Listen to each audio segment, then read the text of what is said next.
Hello, YouTube. No one's that happy ever. Something flub.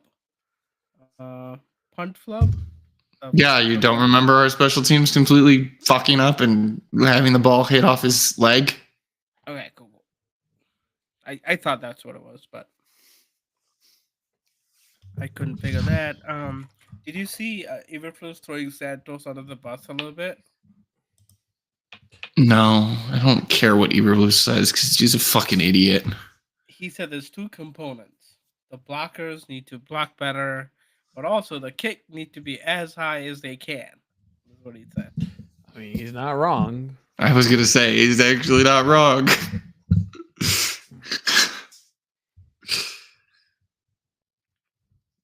I mean, that was the accurate response. It's like he tries to defend his players a little bit, but that was like first time I've heard him actually say like, "Yeah, that guy sucks. you should do better." Because you signed in, it's asking me for the password, and I don't have it saved. So hold on. Well, because I signed into what? Because you signed into Google. Trio. Yeah, there it is. That's all right. We still got it. Yahoo! We got it. Oh my god! All right.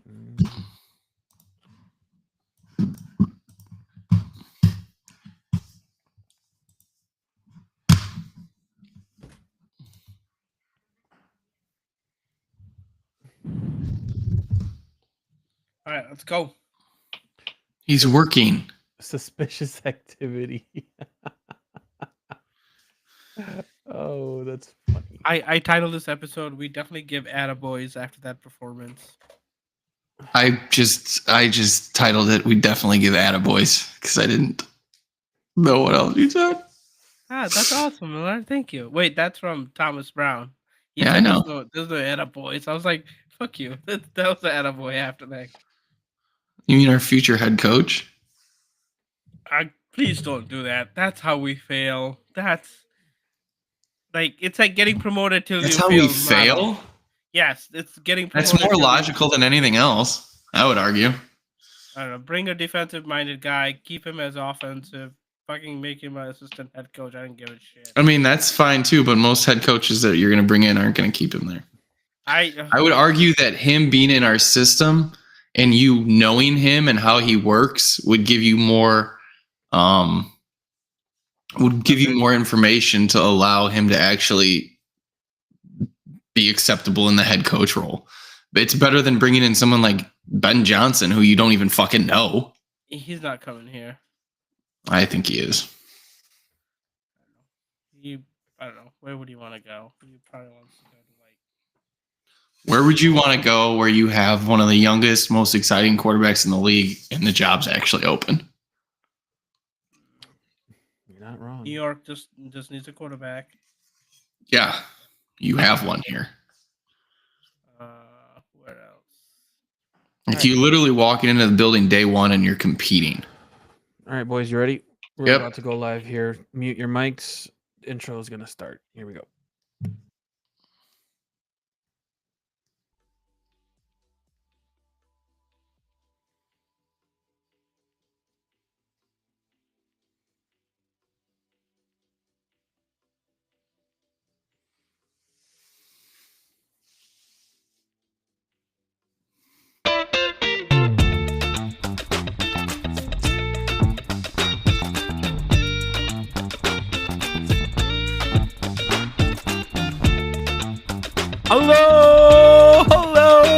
Hello. Welcome to the Trio of Positivity podcast. Boys and girls, positivity flowing over here. The winds are not flowing yet, but we started it. Positivity is already here. Winds are going to come. This is your boy Poopan. My boys are here. Miller's giving me head signals again, forgetting he's live.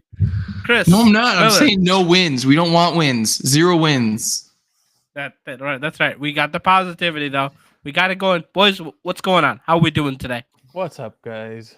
Happy early Thanksgiving to you guys. Happy early Thanksgiving to y'all as well. I'm Happy sure Turkey Day. But happy Turkey Day to everyone. Turkey Day! And if you don't celebrate, happy Thursday. Okay, what's your favorite dish? Oh, stuffing. GBC, green bean casserole. Also, I learned this today. Stuffing is only called stuffing if it comes from the turkey, like inside the turkey. If it doesn't come from inside the turkey, it's called dressing. Oh, interesting. Fun I didn't know facts. that. I think I didn't I'm know with that. you. I think I'm with I like me some cranberry sauce though. A lot of people love cranberry sauce.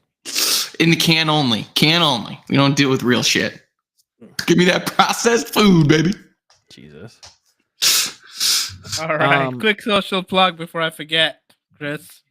You can find us on Facebook under Trio Positivity Podcast. We are at X, Trio Positivity. YouTube, I just verified. We're at Trio Positivity Podcast. And we may or may not have a TikTok. Check out our website, triopositivity.com, for some blog posts and more. Chris, you were saying something. Yeah, I was gonna say, I think there's a dish that, I mean, people have like turkey sandwiches and whatnot. Are people doing more ham or turkey Thanksgiving? I know some families do both. I mean, I've never heard ham. I saw it the other day. They were doing Friendsgiving. I've heard what is it? Oh, I'm gonna fuck this up. Turducken. Turducken. Turducken. Chicken inside a duck inside a turkey. I've never heard ham for Thanksgiving though. I've never heard of turducken before. What? Yeah, go look it up. It's a thing. That was John Madden's thing. John Madden's thing, right? What was that guy? The coach guy? Madden? Yeah, I think it might have been. Yeah. That was his it's thing. A Cajun dish. I didn't know that. I don't know what the fuck that means, but oh my god, that looks like so much work, but that looks like it's worth it. What the hell? It's a lot of work. Yeah, you have to like debone everything. Everything, yeah. Yeah. All right, we're doing it next year. Miller's house. I think we should do a Friendsgiving episode where we're just like surrounded by food, and it's just us on a table just eating and talking sports. Just what people want. Yeah, New Year's Eve episode. That's what we're gonna do. That'd be fun. All right, boys. Time to put your sophisticated hat on. Bring the people up to speed for week 11. Sorry, week 12. What week is it? What do you guys think? Any notes? Anything that stood out? I got something otherwise. Go for it. Okay. Well, we're nearing the fantasy playoffs, right? Even in the real world, the playoffs are starting. It looks like more than likely one or more teams will be under 500 and in the playoffs, right?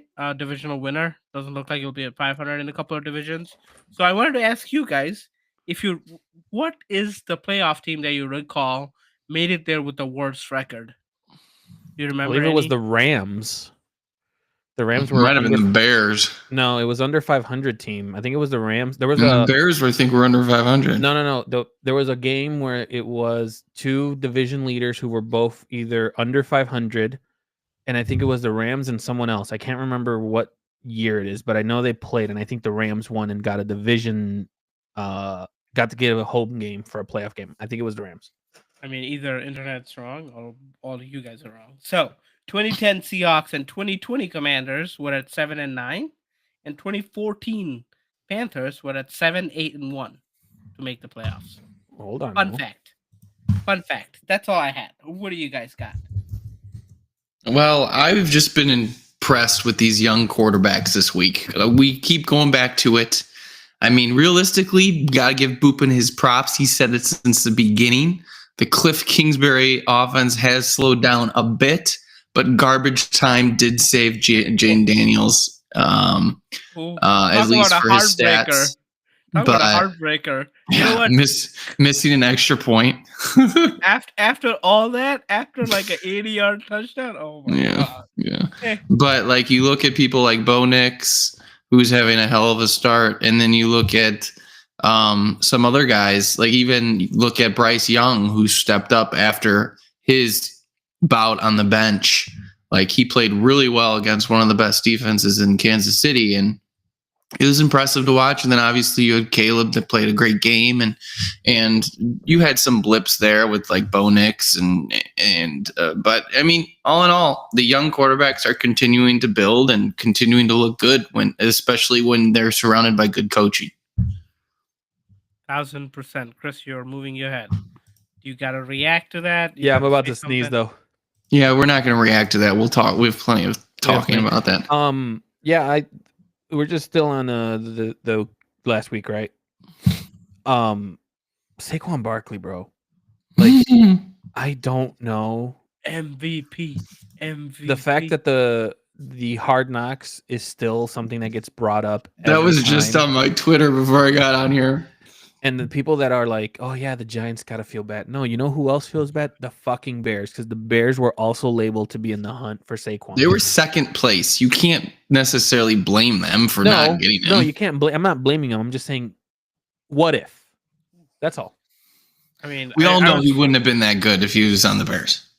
That O-line is pretty amazing. But I was gonna say the rumor on the internet is Daniel Jones is gonna side with the Eagles, and somehow Jalen Hurts is gonna get hurt, and Daniel Jones and Saquon Barkley are gonna be in the Super Bowl. Miller, can you explain to me why Daniel Jones would not go to the 49ers? Is it not primed for him to go to the 49ers? Why am I explaining this? I don't know. Well, because you have family members that love the 49ers, so I figured there would have been some talk. Well, I guess another reaction to Week 11. I don't understand how backup quarterbacks suck as much as they do. Supposedly he has broken fingers.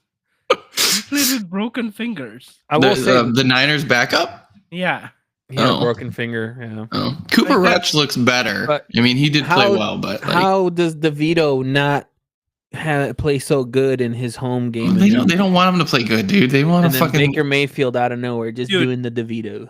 They were like not starting Drew Lock so they could lose out and get a better pick.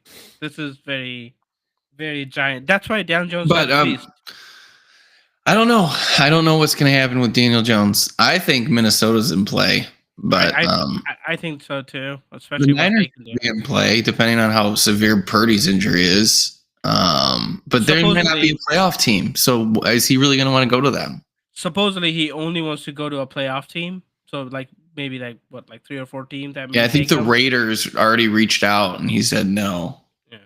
Can you imagine Daniel Jones commanding that much respect that he's not willing to go to the Raiders? I mean, he's like a solid backup, I think. Like, or maybe like starter worthy backup. Yeah. Like it's not too crazy to think about. Who knows? All right, let's get to it because I'm craving some fights tonight. I know, like from fun shit to heartbreak again. Also, shout out again to our group chat. It's been on fire this last 2 weeks. I'm appreciative of everyone there, even though they're wrong most of the time. I'm still appreciative. Bears lose another close one at home. We fought back. We were down 11. We fought back, took it to overtime, but you know, Minnesota was just too good. Their defense showed up at the end. Maybe our offense didn't show up at the end, and our defense definitely didn't show up at the end. And it didn't show up in the fourth quarter either. So, yeah, like, you know, we lost a very close one, 30-27, I think. 30-27, yeah. What the final score was. Yeah, another heartbreaker. My cousin, who's a Vikings fan, talked a lot of shit to me already. So that's what we got going for us. Yeah, I had the same thing, but literally I had my cousin Luke, who was on with us last year. He sent me a nice text of a Miller Lite coming by after they took their commanding lead, and I sent him a nice GIF after that. And once we went to overtime, I said, "So long, sir. You take it away and get that W." Good for you. What's funny is my friend group has been sending me messages like basically saying, "I'm so sorry for you. Like, we feel bad for you." Shout out Z, who's a Philly fan. Every now and then that we text during his Philly games. He texted me as soon as we got into overtime, and he said, "Time to get that W." And I said, quote, "You jinxed it," even before it started. But yeah. He then sent another message saying we were cooked. That was 2 minutes after. So yeah, it's been difficult being a known Bear fan. And the fact that we have a podcast just makes it even better because we have to relive all of this, all of these moments. All of the glory. Beneath all the sadness, there was some positives. Mostly Caleb, who went 32 for 47 for 340 yards, and Miller, guess what? 2 touchdowns. How many, Chris? I'll give him a golf clap, even though one of them was a screen again. But hey, It worked. So Shout now out. we're having an asterisk next to touchdown passes. You guys are never happy. hey, No, Saquon Barkley ran 142 yards for 2 touchdowns. He got half the production. Oh my god! Now we have asterisks. Like, oh, there were screen passes. Oh, don't count. Hey, Get the Miller, fuck can you- out of here, bro. Can you mute him? No interceptions. He also led us in rushing with 33 yards. Whoa! Don't just gloss by that with all the fucking bullshit stats this fucker is gonna throw out there. 33 yards. Fifth game in a row with no interceptions. Hasn't been done for the Bears since 1932. Wow. Put that in your record books and smoke it, bitch. And he's very close to the NFL record too. I'm not gonna jinx You know it, who but also doesn't throw interceptions? Quarterbacks that are benched. Yeah. No one cares. like Trubisky and Mitch, Fields are right there. Oh god. you walked right into that one. But Yeah, I'm you sorry. did. Yeah, you did, and you froze as well. So No, all I right. think he's acting. Yeah, he's That'd be a pretty frozen. great acting face if it was. Oh, moving on. Moving on. I got some people wanting to keep this positive streak going. Some of the people who stock the right thing. No. We gotta No? keep it at Caleb. Okay. Gotta keep it at Caleb. Most impressive game so far, according to me. Miller, your thoughts? Obviously, the end of game, the comeback was amazing. I don't know. He seems to be in command. I'm loving it. QBR of 103.1, like all positives for me. What did you see that you like in this game? Dude, there's so much that I liked from the very start. Obviously, the biggest thing that sticks out is like Caleb. This isn't his best statistical game when you talk about ratings or QBR and all that shit. That was back against the Rams, the Jaguars in Carolina. But one thing that sticks out here is the quality on the other side of the ball. I mean, you look at Minnesota, they were probably one of the best defenses in the league coming into this game. Rushing and passing, they were a pretty good defense overall, and he really looked comfortable from the outset. Like, he was playing well for most of the game. He struggled a little bit early, but there were also a lot of drops from several of our players and issues that led to stalled drives. But realistically, he got us out of our rut of 11 weeks or 10 weeks in a row not scoring first. We did that because of a miracle play by the defense. But we broke that streak right there. And really overall, he played so well at the beginning. Yes, he was there. He played consistent. He had his issues. He's a rookie. But more importantly, to end the game against this defense and put up the numbers that he put up in the fourth quarter, scoring 18 points, something that we haven't seen, I think, period. We've never had a quarterback that was able to do that. Obviously, there's some luck involved with the onside kick that he had, but still, he's just making it look easy, and he's doing the things that you expected him to do as that number 1 overall pick. So big props to him to come out and to perform like that against a quality defense like the Vikings. And you really can't ask for more as a Bears fan. Yes, you can. Sorry, my computer crashed, but I only got the back end part of that. So what did I miss? No, You we got the gist of it. No, we cooked you so good that you froze. So that's where we left it at. Yeah, So- I don't know what happened. I'm not Okay, gonna what are say your who did it. criticisms? We just talked about Fields. We're talking about Caleb, not Fields. Fields isn't on our team anymore. Yeah. I keep General going basic backward. integrity there. Go ahead. Okay. This is Go what I talk want to about the say. sack.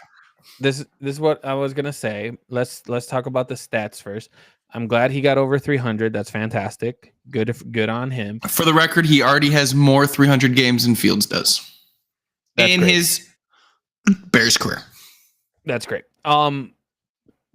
Can we, before we talk about Caleb, did you guys touch on Brown and the play call? No, we're talking about Caleb only We're just right strictly now. talking about Caleb. Okay. Yes. There was definitely some luck in some of his plays. He definitely got Please a little explain. bit better. Please explain. Luck. the floater on is the it right luck? side, that was all luck. right. Oh, Yeah, Jesus Christ, dude. you clearly are see. fucking grasping now. Hold on. What is You wrong asked for with my you? opinion, and you're not even letting me finish. You can What clearly is see your definition of luck? he should have thrown it out.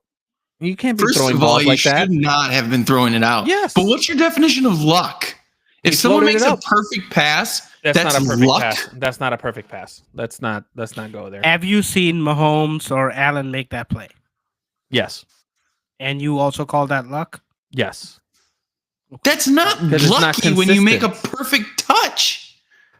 Listen, he played Luck fine, is but when there was luck involved luck in it. is when can't you throw say. the ball, it's tipped up, and your guy catches it and runs 100 fucking yards. That's luck. The receiver lost sight of it. I forgot what receiver it is. It was he lost sight Swift. of It wasn't Yeah. a receiver. It was a running back. Well, whatever. He still received the ball. It's still a receiver. And when you catch the ball, it counts as a receiving catch. It doesn't count as a rusher. How you that was define a caught. wide receiver? All right. Anyway, Go ahead. Please I will mute shut him. up. I will shut up. I will Thank mute you. myself for the rest of the time while you Thank spew your you. stupidity. Thank you. I appreciate it. Jesus. It takes so hard. Also, did you show the cup of how much you overpoured yourself today? Did you show that? I can't because it's halfway gone. Look at this. Show it. It It's looks like halfway a gone. normal cup. Yeah, halfway gone. Anyway, listen, he played a good game. That's great. But here's the one thing that Bear fans have started doing, and Miller is one of the culprits. If we had won this game, his lure would have been a lot better. It would have been bigger. It would have been better. He led a win in overtime. I think it's his first overtime game, right? I think it's his first overtime. So he would have gone 1-0 had he thrown the ball away in overtime instead of holding the ball. Oh, come on, dude. You have to criticize it. I'm sorry. He's a rookie. He's a rookie. Okay, That's how it's supposed to But be. he's a rookie that's already been known to hold on to the ball way too long. That play cost us the game. It did Another not thing- cost us the it did fucking cost game. us Oh the my game. god. He got us there with his He- luck, it's- as you say. He got us there, but he also gave the Vikings the win. No. You So have you're to telling look at it me both ways. so Wait. one- The defense one not sack- stopping them at all did not give the game The away, defen- The but he defense gave the game played away? horribly. And the fact that the reason that the Bears went first is because they felt they could get a touchdown so that the Vikings offense doesn't go on the field. You are seriously sitting here and making excuses to why Caleb is not You guys performing well. You guys have made multiple excuses about Caleb not playing well or not throwing a touchdown for the X amount of weeks that he didn't throw. No. You Yes, have. no, We no, no, no. haven't. You guys have been okay with it though. That's the problem. You guys have been okay with a quarterback When were not we throwing okay? touchdowns. I literally had a rating of 1 because I was concerned with the But offense. Caleb was rated how high? No, I was never Whatever. positive on We Caleb. don't change rate it. Caleb. Way to We- change it. we Here's don't the rate thing. Well, look, Here's go the thing. listen to the fucking podcast. Here's I the was thing. never happy with Caleb within the New England game or the Arizona game when they came out and played like shit.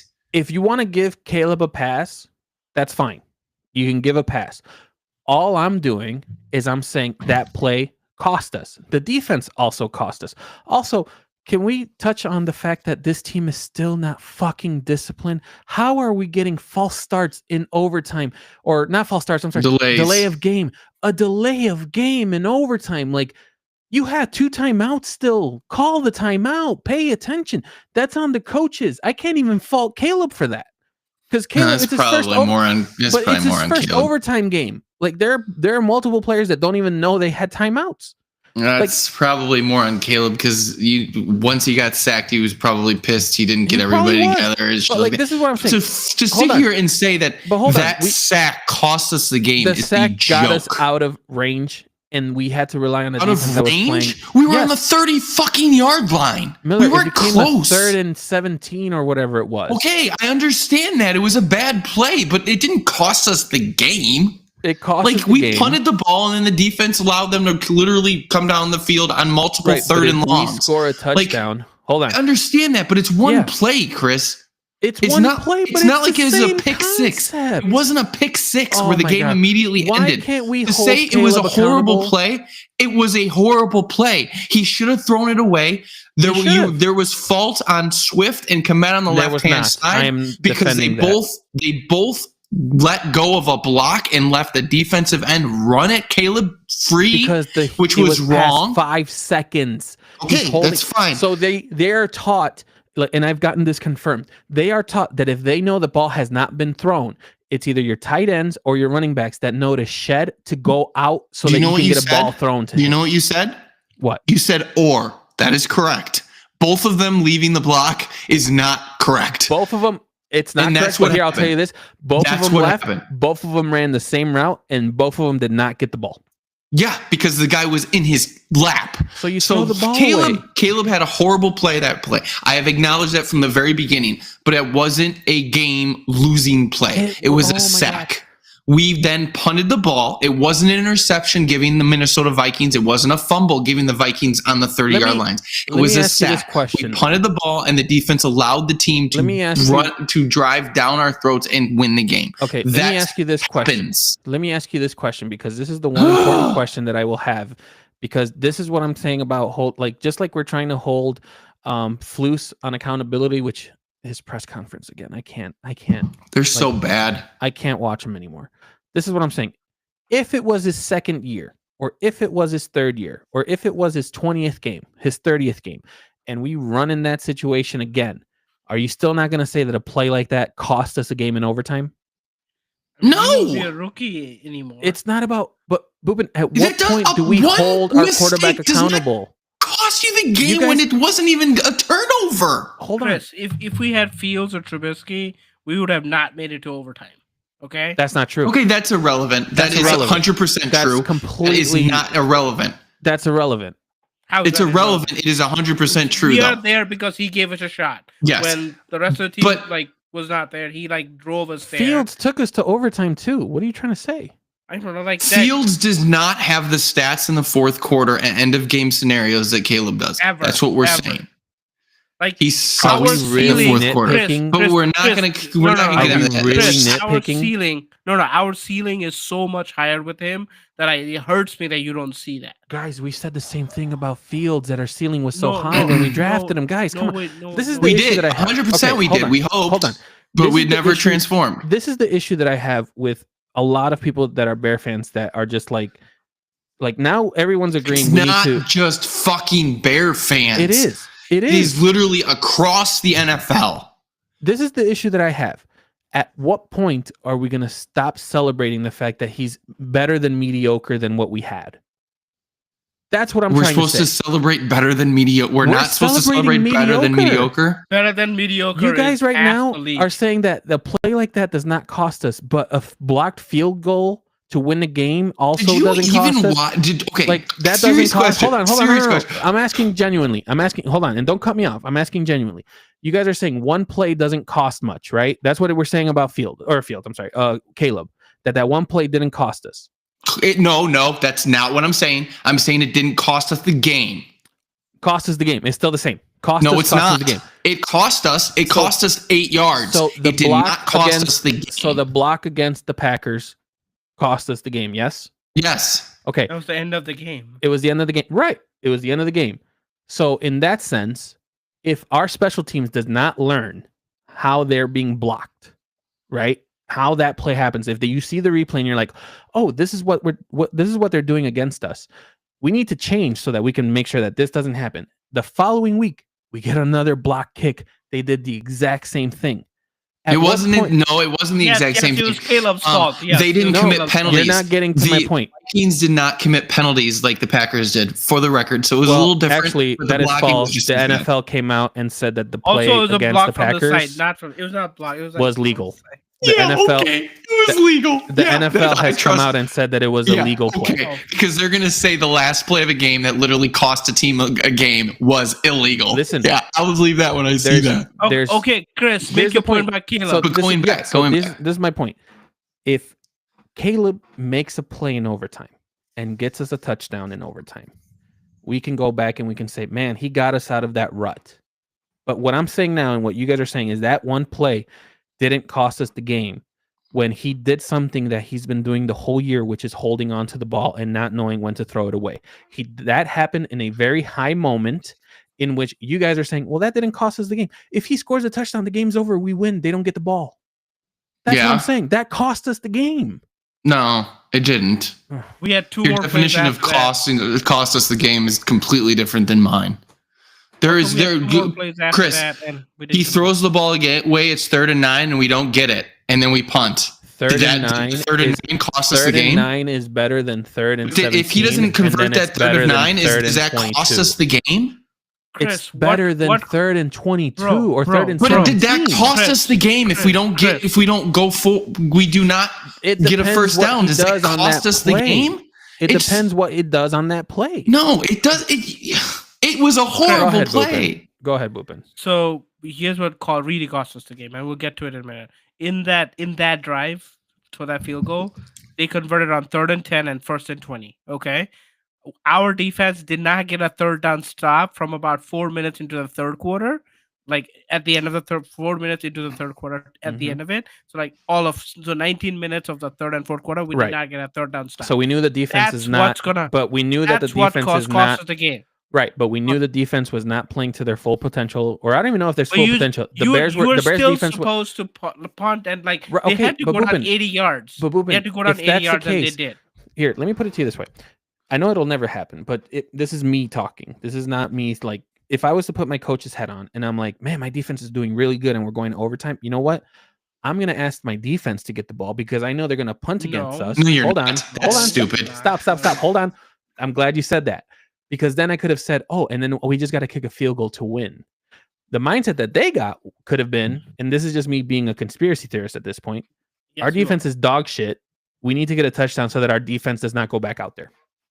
It's our defense is dog shit. Yes, but they still got. I'm saying there's a conspiracy theory there. There you go. No, it's not. The theory is the offense is very hot to start because they just scored fucking 18 points in 15 minutes. But you're not acknowledging that. You're putting it all in one play. Yes. And it wasn't even a play to get us points. Like we weren't even in field goal range where we would at least gotten points. It was at the beginning of the drive. He makes one mistake and you're automatic. That costs us the game.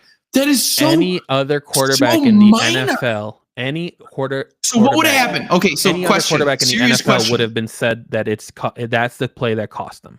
No one would have. Serious question. So if we were on the 50-yard line, 3rd and 9, and he got a sack of 1 yard, would that have cost us the game? No. Why? Because it's 1 yard. What? 1 yard. But that's 4th down coming up. That's 4th down going. That's 4th down. Right. That's 4th down. But where's the ball now? It was at the 50-yard line. It's at the 50-yard line. So you can possibly punt them deeper. So there's what so you're much more that you could saying do to that.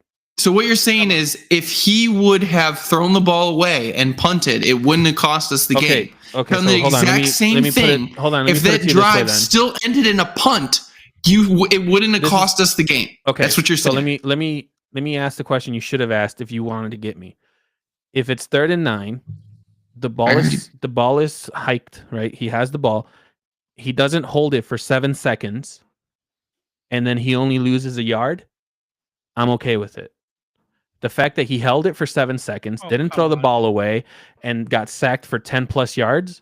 Okay. Yes. It cost us the game. It cost us the game. So if you had a 4th and 9 and we punted the same exact scenario as the sack thing, that wouldn't have cost us the game. But because it would have been further back. What do you mean? But your defense has been dog shit. Defense has been dog shit. But what you guys are missing the whole point of the opportunity. No, you are such a big hater that you're literally a bad hater. That is not even a hater. You don't even have anything you don't even have anything to stand on. Yes, I do. What do you mean? No, there's nothing. Wait a minute. Okay, time out. Argument. Let me just ask one person. Hold on. Stop. One person to believe that. Stop. Because this will make it very simple. Because Miller talked about Mahomes so many times. If it's a 3rd and 9 in overtime and Mahomes gets sacked for 10 plus yards, will he get blamed for not winning it in overtime? Not if they punted. If it's the same thing, same exact scenario, people are going to say punted. By the way, if you sat here and told me that he fumbled the ball because in that scenario he fumbled it, Minnesota got it on the 20 of the Bears. absolutely cost us the game. That's not what happened. They got stalled on the drive and they punted it to the defense and they said, "You go stop them, defense," which they didn't. Why are you guys against him making it easy for himself? Why are you guys against that? What are you talking about? He put himself in a worse position. If he throws the ball away, you get a closer shot of getting the first down. Why is everyone avoiding that? No one's avoiding this. We've collectively said this is a horrible play, and I'm still curious if you've even watched the rest of the game, or did you just turn it on for the sack? Did you just turn it on, saw the sack, and just moved on? Dude. But like, I completely agree with you. It was a horrible play, but it's not a cost us the game. But see, that goes back to what you guys are saying. You guys keep putting a butt in there. Just hold him accountable. That's all you gotta do. I am. It was a bad play. Because you're saying it's a bad play, but he hit 300 yards. He didn't throw intercept. Boop, and it doesn't matter. You're in the NFL. I'm going to be honest with you. I'm going to be 100% honest with you, Chris. The fact that you think that is his worst play is a problem because he missed multiple throws down the sidelines of wide open receivers. Yeah. That to me is a bigger issue than that one play. But you know why I would give that part a pass? And we talked about this last week. Because you didn't watch it. No. Says the one who hasn't watched games in how many weeks? That's not true. I've watched last couple weeks. This is what I'm going to say. The one pass that I even said, and if I'm not going to make it clear, I'll make it clear now. The one pass that Caleb will always have is if the offensive play calling is not to the potential that we believe he can do. We all said that. If we started noticing that the play calling was just like the same that he's been faced the past couple weeks before the switch, then yeah, Caleb would get no blame. It would be that the play calling is not matching, whatever. The play calling that we're seeing seems to be working. It seems to be working in his benefit. Minnesota was averaging like 5 sacks a game. Like it doesn't matter. The number one defense scored 27. Because of Caleb. So we're giving no credit to the offense. To the offensive play calling. You are not even letting us go. I can't. See, this is hilarious. This is what I'm saying. Hilarious. This is what I'm saying. Caleb gets no credit in his world at all. Caleb gets credit. Zero. No, it's offensive play. You just said it was the offense and the offensive play calling. Listen to what I'm saying. You have not looked at the agenda. You're not looking at the agenda. I'm not looking at it. Shut up. Just shut up. I'm not looking at it. But here, I'm done with you. No, this is what I'm going to say. Caleb gets credit until he does stupid things. I can't do this. You're just being a hater for the sake of being a hater. That being a hater? No, you are being a pretty big hater right now. How's that being a hater? Okay, I'm done with it. I'm moving on. What part of the offense worked well? Please tell me. Because the only part of the offense that worked was Caleb. Because the running game, Swift got 30 yards. He was the running game. He was the running game. So to sit here and say you're not giving credit to the offense, like Caleb was the offense. I'm sorry. How many? Like, are we not? We're not looking at the same thing. This is becoming pretty fucking obvious. But the fact that you guys are gonna have your fucking colored glasses on. No, this is what I'm trying to tell you. And the fact that because here's what's gonna happen: if Caleb has a bad game and the Bears lose, you guys are gonna blame the play calling. Hold on. Are you gonna let me finish? Holy shit! Jesus. If we were to have a bad game against the Lions, you guys are going to blame the play calling. Caleb will get no fault. But you guys will celebrating. Hold on. But you guys, again, you guys are not, move on. You guys are not going to let me finish. That's fine. Move on.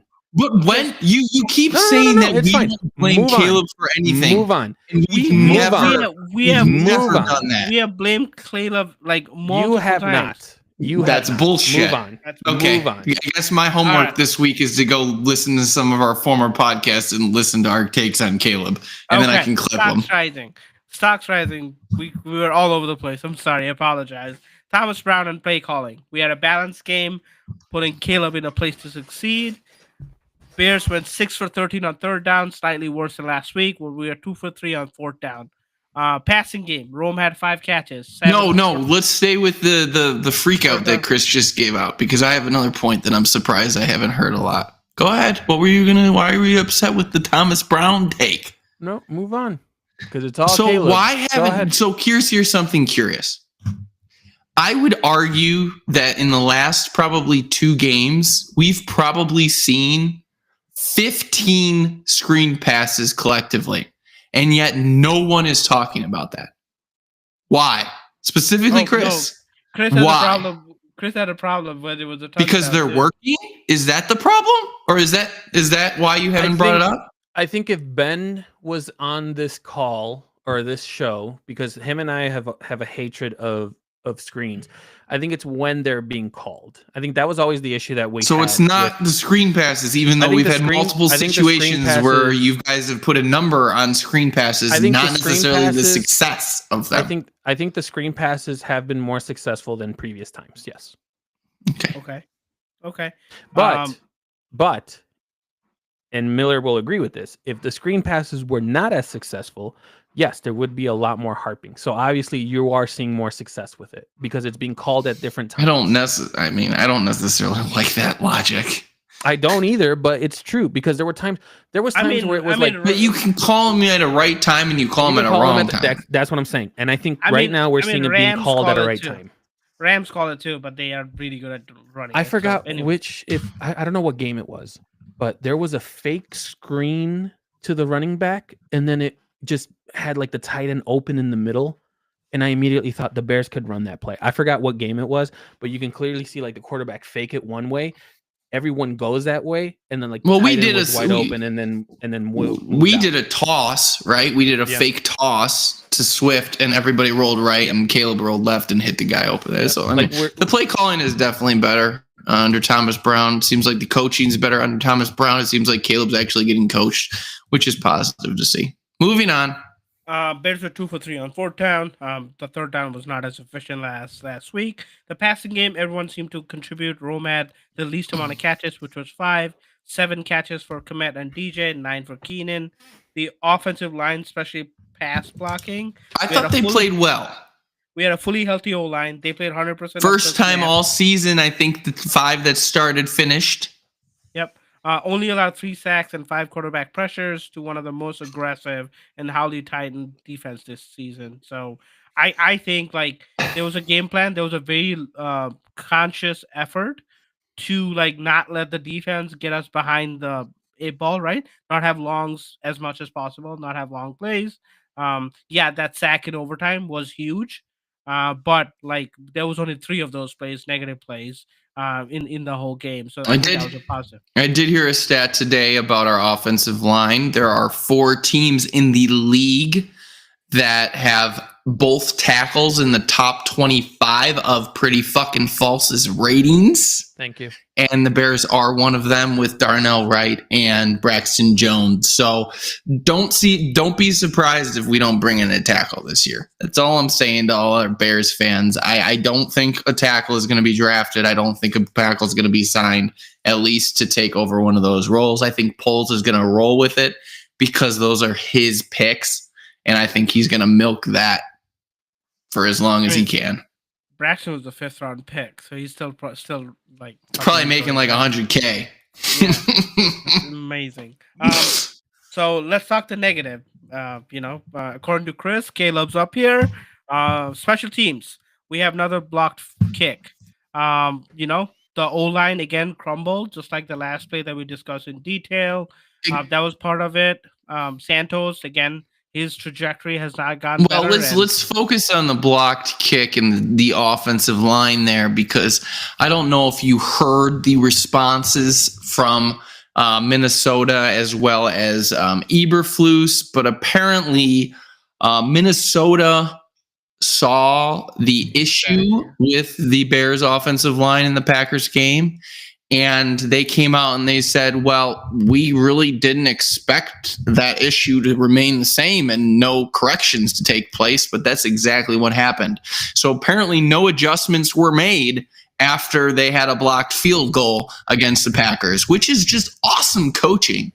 Just awesome coaching. Let's I don't even have anything. My last episode, I was like, the special teams will want to talk and shout his players out, but if they can't come up with a better protection scheme, I mean, I have nothing to stand on when I was talking about the special team stuff. But to go back on what I was mentioning before, the NFL did reach out to the Chicago Bears. According to the Sun-Times, the NFL states that the league ruled that the Slayton contact was legal. Contact can be made with long snappers as long as it's not when the long snapper's head is down immediately following the snap.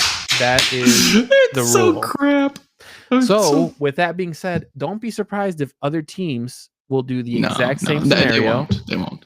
It's a copycat league. You'll like we was pointed out, there were 2 penalties on that play. One was them running into the kicker, and if you watch the game, the snapper is literally in his pose with his head down when he gets hit. So there was a clear penalty. The other one was the fact that the Packers pushed the booty of one of their players up. So there's 2 penalties there. I will fucking stand on this hill and say the NFL will never they will never do what the NBA does. Whether they do it decently or not, they will never admit that something like that cost a team a game. I just don't think they will. Boopin, but I thought you can make contact with the kicker as soon as contact is made with the ball because it's live. Not the landing foot. What are you talking about? If the kick is blocked, like if it's touched, I thought you can make contact with anyone. You cannot touch the one. You can touch the kicking. No. But what I'm saying is when the kick is up and it's touched by the defense, like they block it, is that not a live ball? Can they not just touch anyone? I thought that was my understanding of the rule. After they block it, like as soon as it's touched, like what are you getting at? What are you getting at? I didn't think that was. I didn't. Yeah, he's saying the kick was blocked by the time the kicker got hit. Got touched. I thought that was the rule. About the kicker getting hit. No, it's a long snapper and the people being lifted up are the 2. Yeah, the long snapper. Okay, my bad. Immediately, his head was in his crotch when he got hit, and then the Green Bay lifted them up. See, I thought like certain because I thought I heard that the kicker got touched, and I'm like, well, if he got touched, it's because it was blocked. So that was my bad. I misunderstood. Again, Santos lime drive kicks. We talked about it. I think Minnesota looked at. Does he have the leg? Are we going to discuss this? We're gonna really fucking discuss this again. We have to now. We've discussed this literally almost every episode. He does not have current NFL leg. True. I will go with that. He made a 48-yarder. He made a 48-yarder to take us to OT. Okay. He has the accuracy inside of probably 55. Like 40, 45. So I want like, but seriously, like, but let me cut you off because I gotta say something before you guys start attacking. I was very proud of my kicker. Love my kicker. But I saw the replay of the kick, the overtime tire to tie the game. It was going to get blocked if it was. Yeah, it was almost blocked again. It was almost blocked again. So it wasn't until I saw that replay that I actually am going to agree with Miller because we've had the conversations about kickers being accurate from over 50. If he's that much of a line drive hitter and our linemen are not protected, we are getting a new kicker next year. We're got to get a new kicker. I don't know. I really don't unless he kicks higher. Like unless 100%. He kicks higher because our line is not protecting. I don't know. Because realistically, he is one of the best kickers that we've had in a long time. Well, we're not going to go against. We're not going to talk about the Carolina guy that we let Eddie Pinheiro, that is now the most accurate kicker in NFL history. But like. But he has been really good with us until recently, and it's like, do you really? Unless I don't know, it's just iffy. You just have to play it out, man. You really do, and have to see if this is a blocking issue or if this is something else because this isn't normal. Okay, I know this is slow motion, but God, it takes forever for the ball to be snapped. I saw that too, and like it's like maybe because the blocks is crumbling, it looks worse. It takes fucking forever for the ball to get down for him to start kicking. I don't know if there's something there or if just a slow motion. That is excruciating to watch. Someone on Reddit, I think it was Reddit, I can't remember where, or it might have been X. They were like, I think the average distance between the long snapper and the holder is like 5-7 yards. They might have to consider going further back so that they would have more time. But it's just weird. It's just weird that like we're at that phase, by the way. He's been in the league for like what, 10 years? This isn't like a young guy. Like, why haven't we come across this before? So I would think, I know what the last play of the game, you are right. It was very close to being blocked as well. And I know that they subbed out, I believe, Jenkins for right. So they did make an adjustment at that second field goal that he the hit. one that scared me on that tire, Miller, is you could see the lineman of the Vikings like stand up like a statue, and he is untouched. Like there is no one around him. When I saw that replay, I'm like, fuck, we got to change the line drive mentality. Like that was enough for me to do it. For the record, like even like Broncos, right? They got a kick block. So every team does have packages to block kicks. Like either that's like rushing one side or just like, the strong side push, depending on the hash or mark getting your and all tallest guy to like jump high and maybe like go ahead, right? There are some packages to block the kicks, but we are absolutely right. Looks extra effective against the Bears. The O-line kicker, something is wrong there. Boop, and you know what's even it's not like the blocks are impressive of like the streaker running on the side. Remember those kind of blocks where you have a gunner and they just lay out for it's just a bum rush of a line. Like that's a great point. That's a great point. It's not a fluke block. This is legit. We're overpowering you. Yes. We are overpowering you and pushing you backwards, and we put our arms up and that's we're where gonna I'm block like, you. I think Miller and I are kind of agreeing now. I wasn't with it last week because I really felt like the stats show he's make the kicks. Like even though he did clutch to go to overtime, if he got it blocked, he's gone. I think Eberflus would just pull the plug and say, listen, my time is gonna come up anyway. We're gonna make whatever changes we gotta make. So I'm very glad that he made the kick. But dude, do you not remember like 4 years ago when we went through this after Parky and we brought in the entire fucking world to try to fucking kick kicks? He also is a soccer player. I wonder if there's something there too, like how you kick. Stop. Just stop. Just stop. Go look at Audrey from fucking the Dallas Cowboys. He's a soccer player as well. And he's knocking them in from I'm gonna tell you this. 66. I'm gonna tell you this right now. There's a reason why even some people are looking at soccer players and asking them to convert. It's because a lot of these college kids now, they're kicking 50 plus yarders and the hash are wider and they're making them like it's nothing. Like the Bears are going to pick up probably another kicker and we're probably going to be in that middle to top team of like, if it's a 56 yarder, we're going to just send our kicker and that shit's just going to fly in without any issues. But the line is still a problem because this bum rushing that they're doing against us, like, I don't know how to fix it. Like you can't. It's not your job. But you know what I'm saying? Like I can't even make a suggestion. Supposedly, our coach said the line needs to not fall over like that. So that's the solution. It's a great solution. You wanted why to he's talk paid the about big bucks, I guess. Well, yeah, because the special teams was a joke. We obviously had our field goal issues. If Santos's kick doesn't get blocked, we win the game. Not only that, but we also have a punt return. We thought we were over this issue when we got rid of Velus Jones. Apparently we're not, because we still have issues. He did literally everything right. He literally goes to the point. He's standing there. He's yelling. He's saying, go, get away, get away. The problem was he didn't get away because the ball hit 2 feet in front of him and went right into his fucking legs. And we lost the punt there. I still stand. He lost sight of it because the replays just look horrible. I don't think so. I think he just had a mental issue. I think he just had a mental breakdown. Didn't we have a fumbled punt on their end too, but they recovered it? So if I'm remembering correctly. Normally these so many special team issues here. You're right. Normally like when the they onside cut it off, similar to onside was similar to it hit their legs and didn't even know it hit their legs. Yeah, well, that's props to the special teams. That's props to the special teams. Now, what I will say though, and you guys, we're probably going to disagree on this.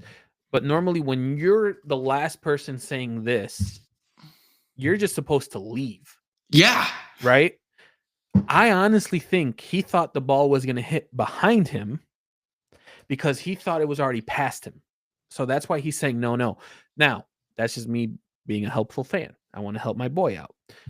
But that replay looks fucking awful. So yeah, it's definitely his fault. I don't know. I mean, you can have that argument, but normally I don't see punt returners get in front of the ball. No, they will do this. Not usually in front. Right. No, but they'll run like if they're gonna block, but they will wave off and run away, like run. Like, question for you guys: did he redeem himself with the? No, you don't fucking redeem yourself. To an extent. I mean, Absolutely not. He felt bad. He gave us the chance to do what we did. I is agree. What I was going to say.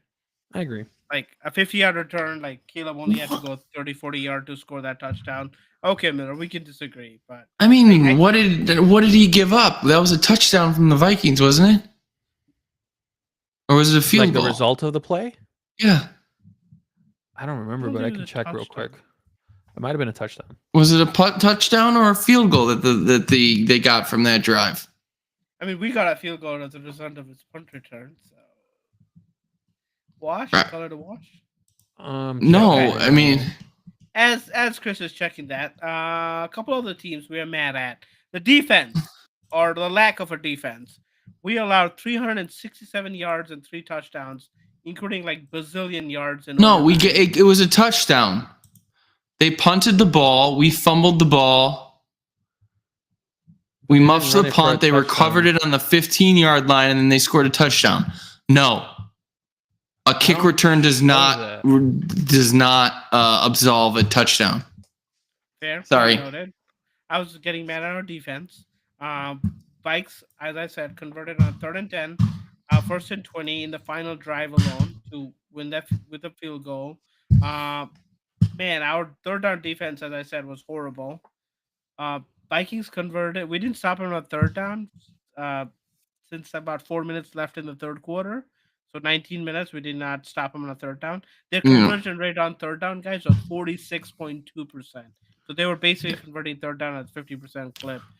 Whenever you have a situation where your starting quarterback gets hurt on a 3rd and 12, the backup comes in and actually gets the 3rd and 12. You don't have to talk about your 3rd down defense because it's a joke. Yep. That's exactly what it was. The whole game, it was pathetic. Like we are relying so much on a bend on break defense. Like it's just bad. It's like and tackling, like Chris always says on it, and we've been decent so far. Like Chris has criticized a couple times, but I feel like for the most part we've been on it and not on it.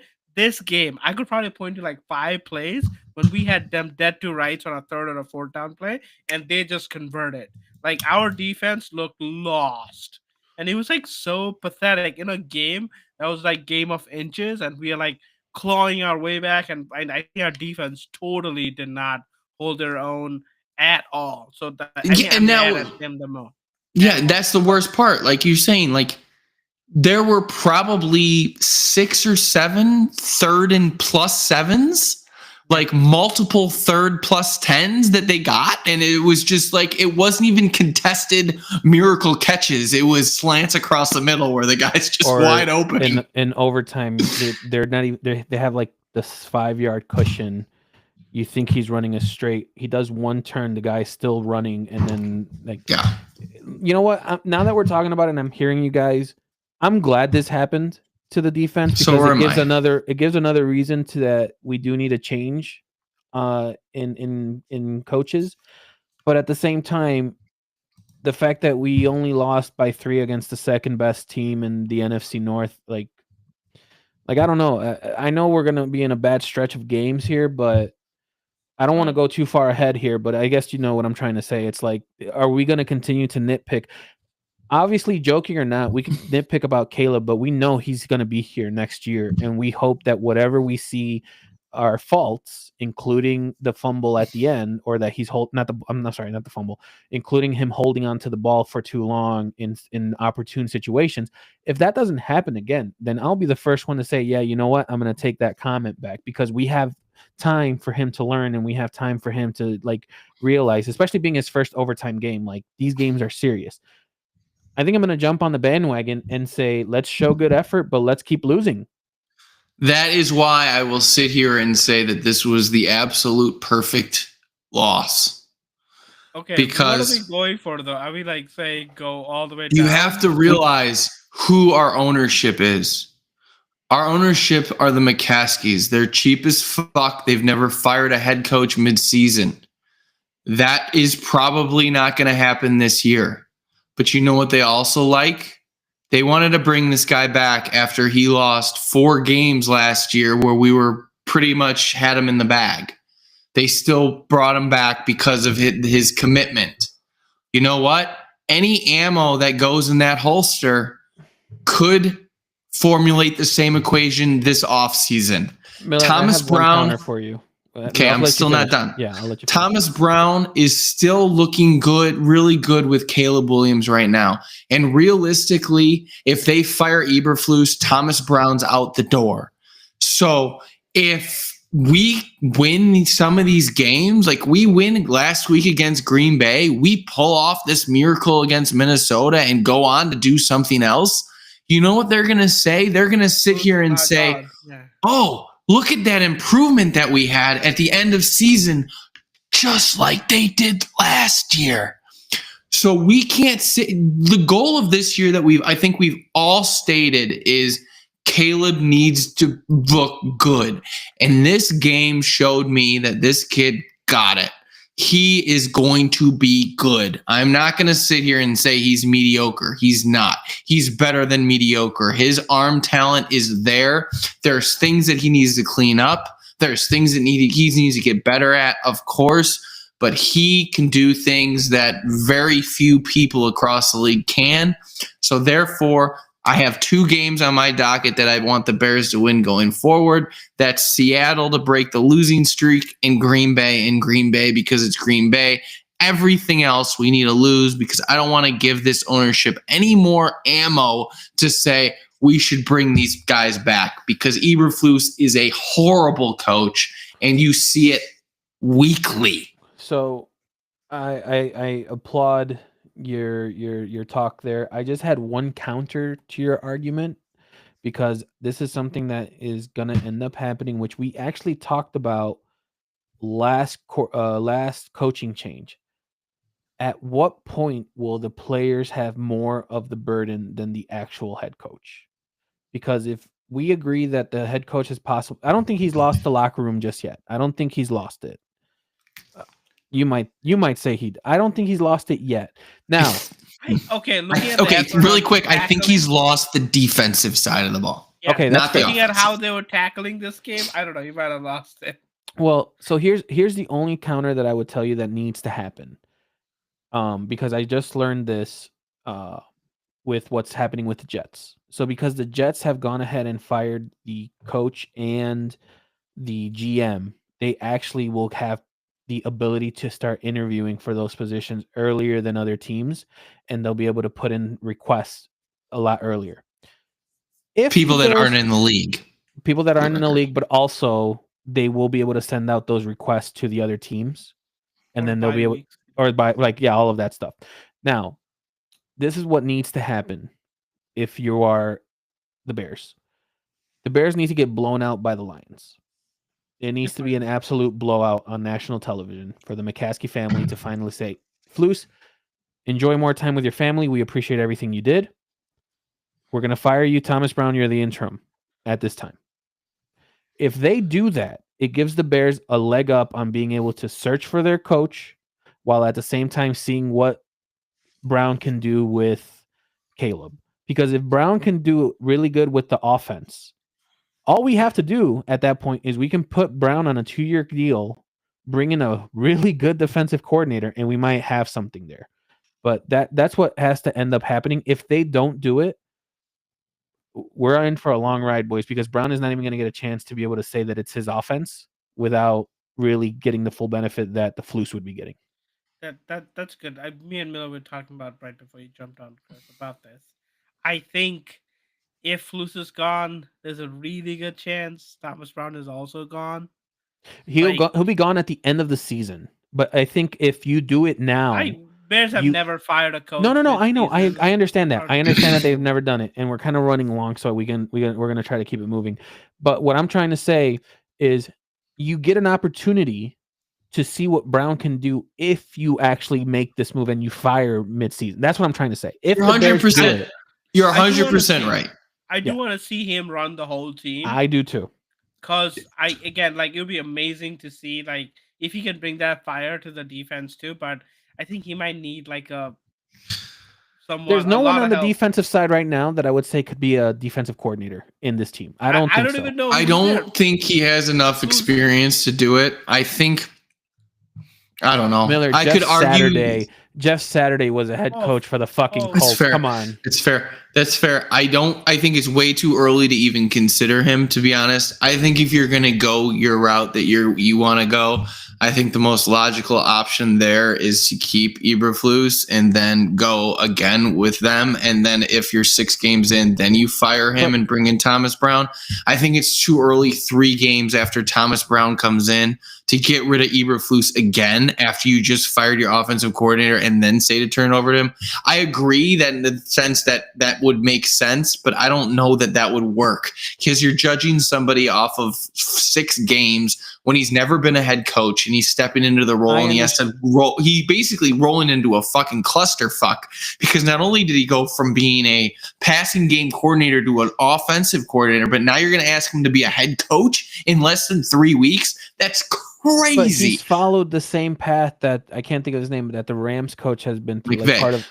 He's following the same path, but this is what I'm trying to say. But these guys were offensive coordinators before this. Look at what he just did. I understand that, but what I'm trying to say is, if you want to see what this kid can do with Brown leading the way, you have to give him a chance by getting Flus out. Because if he does all of this and he does well, if Flus is gone and he gets another opportunity, he might go with him. It's a lot to run the team. You're like a CEO. And I think we will lose Brown, like who's doing so well with Caleb. I think we'll lose that. Again, I would love for him to succeed, but I think it's a lot. Like I looked up the defensive coaches. I don't recognize half of them. Like that's what I'm saying. But that's where it's like I think the most realistic option, but again, I don't think this is realistic.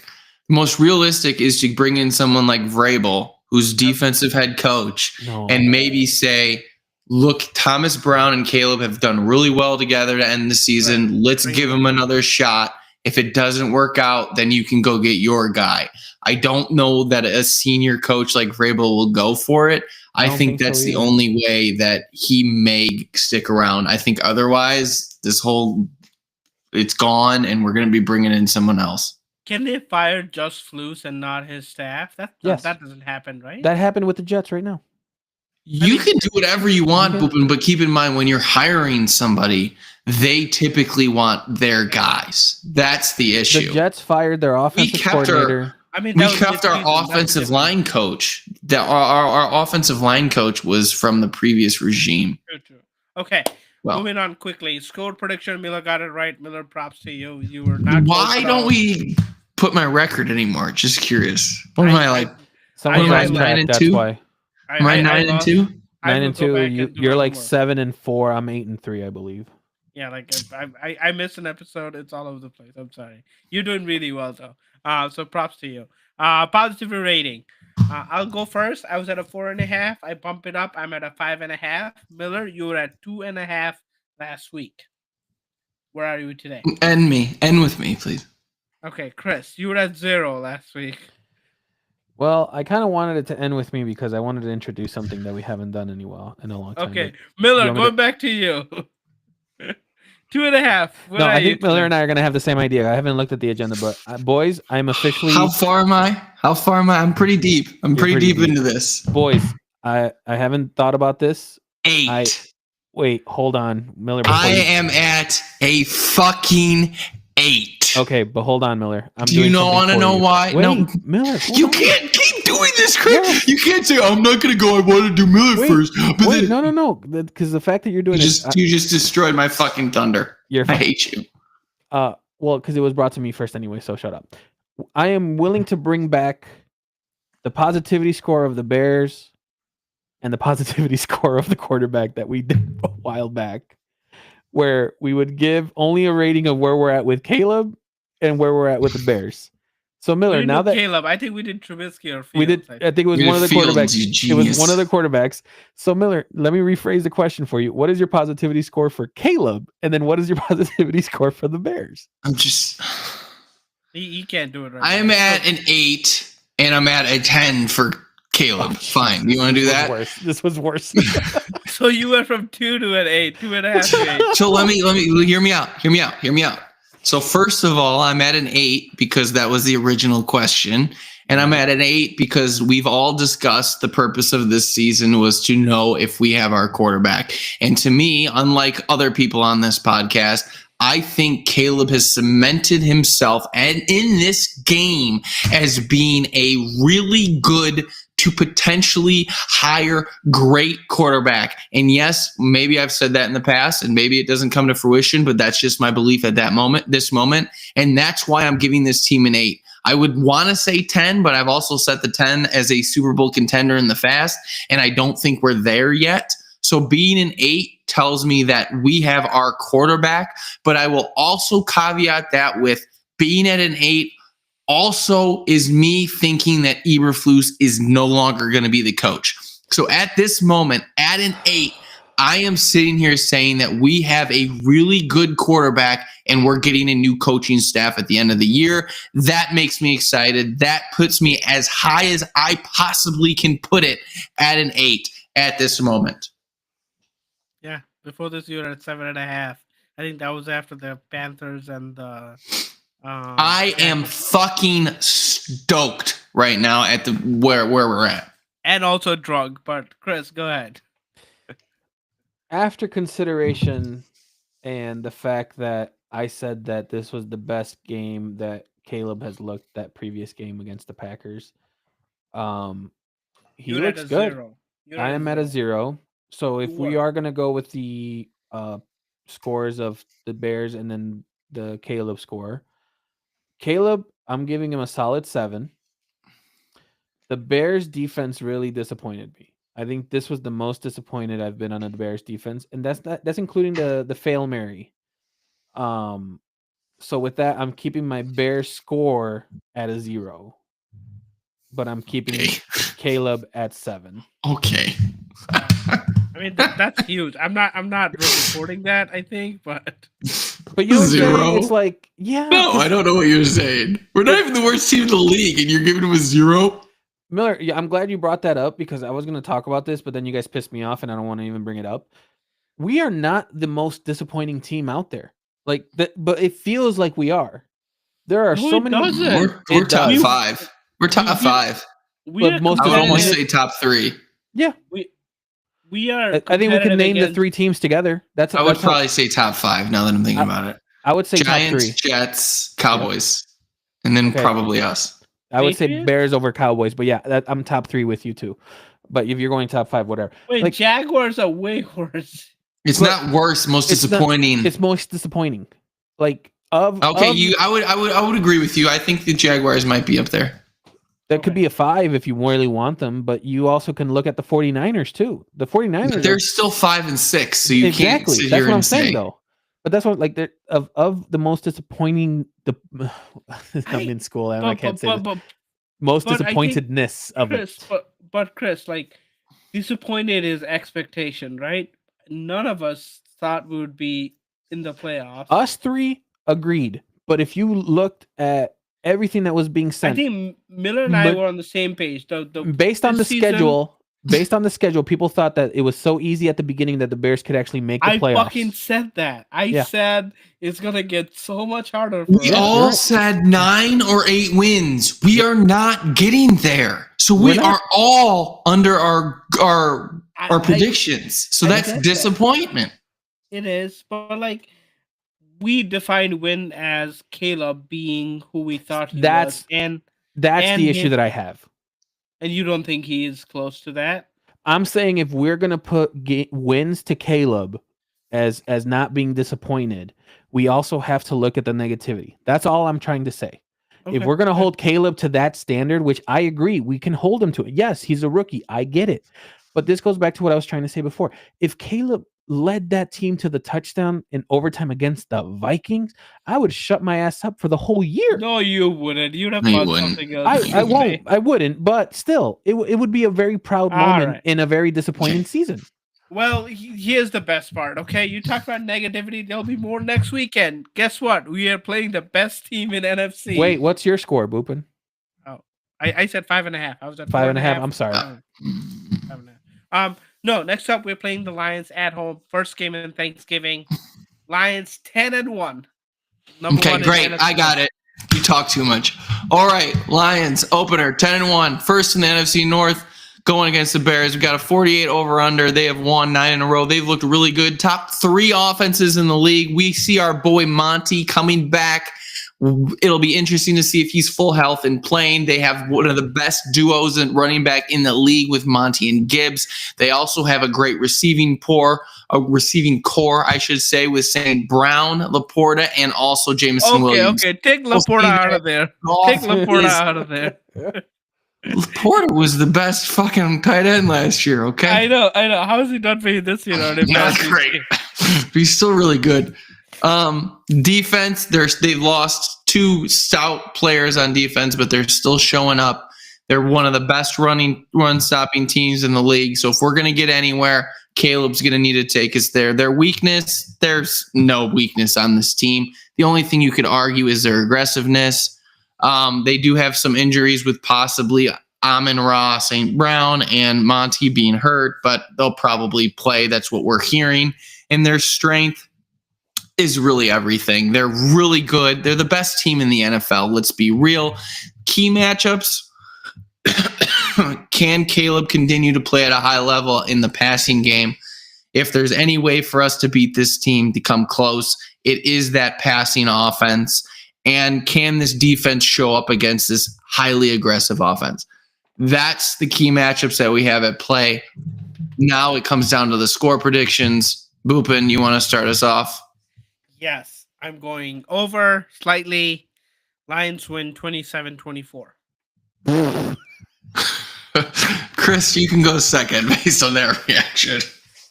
We're going to get blown out. Why do you think this defense is going to hold them to 24? We have, I know we looked bad this game, but we have given 30 points just one time in the last 2 years. I'm hoping they correct themselves. Go. We're getting blown out. Don't rush me, bitch. We're getting blown out.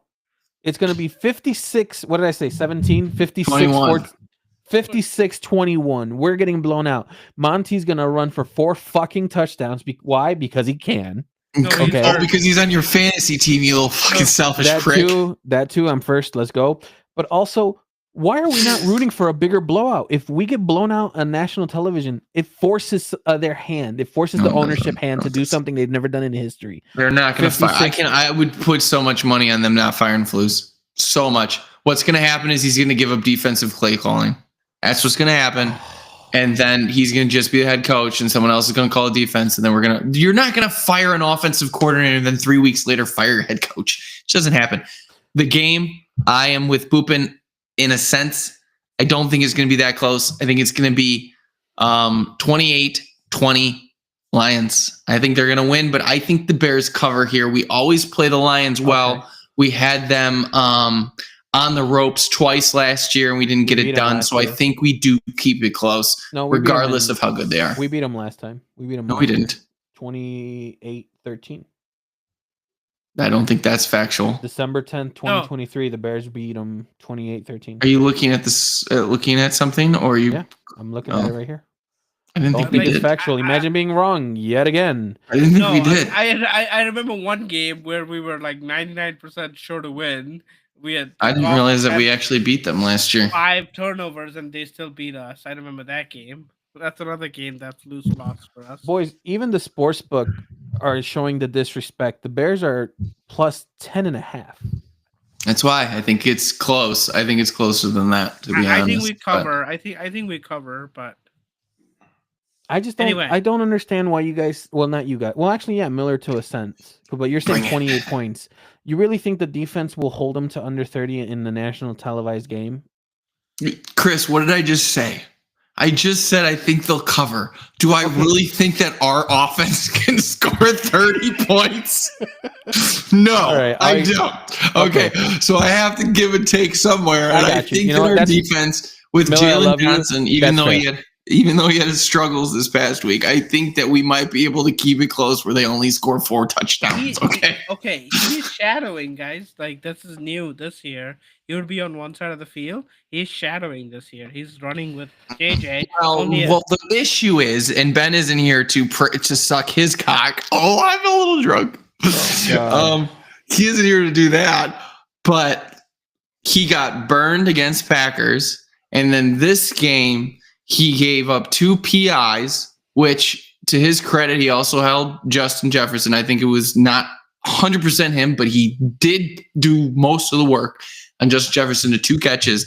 But he also got burned on that Addison play across the middle that was almost a touchdown. So he's had his issues, and it seems like teams are actually starting to get willing to target him. So it'll be interesting to see what happens going forward if he can turn up the defensive end, because he's shown some vulnerabilities these last few games, which are rare. Boys, I know I normally don't do this, but I'm gonna do it. Not only am I gonna double down on my prediction, this is the game that the Flus is fired.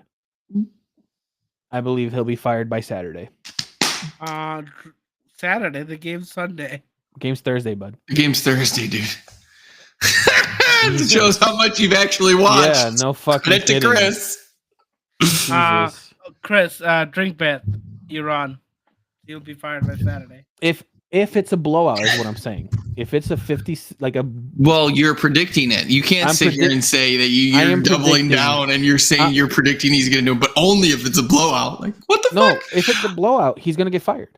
Okay, but you're predicting a blowout. So you're going to stand behind your bet and you're going to drink bet. Next time I see you, you better be chugging a beer. That's all I got to say. I'll do it too. I'll join you, Boopin. I'll do a drink bet with you. If he's fired before our next game, I'll take that. Yeah, I'll do that a works. chug. Awesome. Quick note on Fantasy Corner, just quick one. There's 6 teams on bye next week. It's the week before fantasy playoffs begin. Please look ahead into your matchup. Pick up your people you need so you're prepared as you make the push for the playoff. That's what I had. There's not much there, Miller. Anything else you want to cover? Nope. 6 teams next week. Plan ahead. Plan ahead, people. He has to pee, so we're trying to rush this. Unless I can just talk like an hour plus. Unless I just want to keep talking and just seeing how long he's gonna last before he just runs upstairs and goes. So let me tell you my life story. So my family decided when I was very young. When I was a young boy, my father took me into the city to see a marching band. I just want to give a shout out to Miller. Miller helped me draft my team. 9-3, officially clinched a playoff spot with 2 games to go. Shout out to Miller. Keep it going, okay? Don't make dumb moves. Keep it going. No, before the episode started, him and I already started strategizing. We're on the same page. We're good to go there. So with that, Boopin, send us home. Thank you for listening, people. Thank you for hanging out with us. A lot of cursing, a lot of shouting today. But we appreciate you hanging out with us. Keep your feedback coming. We will grow with you. We will love you.